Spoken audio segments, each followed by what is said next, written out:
ఈ గుడి శంకరపల్లిలో 2012 ఆ సమయంలో శంకుస్థాపన చేసిండ్రు మొదలు ఈ ఊరు పెద్దలు.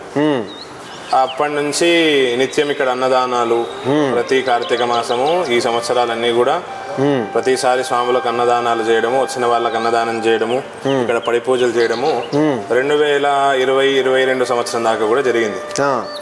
ఈ గుడి కట్టడము 12 సంవత్సరాలు పట్టింది. గుడి కట్టడానికి 12 సంవత్సరాలు పట్టింది. చిన్నగా అనుకున్నారు ఇది, అది ఇంత అన్నట్టుగా చాలా పెద్దగా అయిపోయింది అనమాట. వ్యవస్థ అంతా కూడా చాలా పెద్దగా అయిపోయింది. మీరు అక్కడ మొదల్లో చూసిండ్రు, అక్కడ 18 మెట్లు. అవును, 18 మెట్లు ఉన్నాయి స్వామి. 18 మెట్లు శబరిమలలో ఉన్నట్టుగా ఉంటాయి.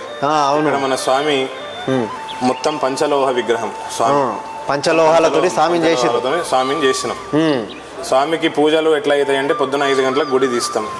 సుప్రభాతం స్వామికి. సుప్రభాతం అయిన తర్వాత రోజు గణపతి హోమం నడుస్తుంది ఇక్కడ కింద గణపతి హోమము.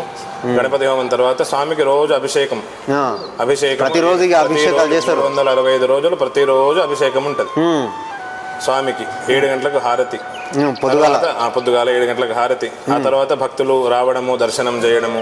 12 గంటల వరకు కూడా భక్తుల దర్శనాలు. 12 గంటల వరకు ఉండి మళ్ళీ 12 గంటల వరకు మళ్ళీ పూజ, మళ్ళీ నైవేద్యము, హారతి చేసిన తర్వాత మళ్ళీ గుడి బంద్ చేస్తాము. మళ్ళీ సాయంకాలం 5 నుంచి 8 గంటల వరకు గుడి ఉంటది.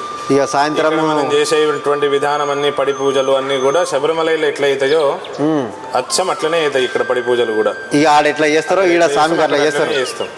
చాలా చక్కగా చాలా మంది జనాలు వస్తుంటారు. మనం ఏ కోరికలు కోరినా కూడా స్వామి 41 రోజుల్లో తీరుస్తారు అనేటువంటి భక్తుల విశ్వాసము. అదే నిజం.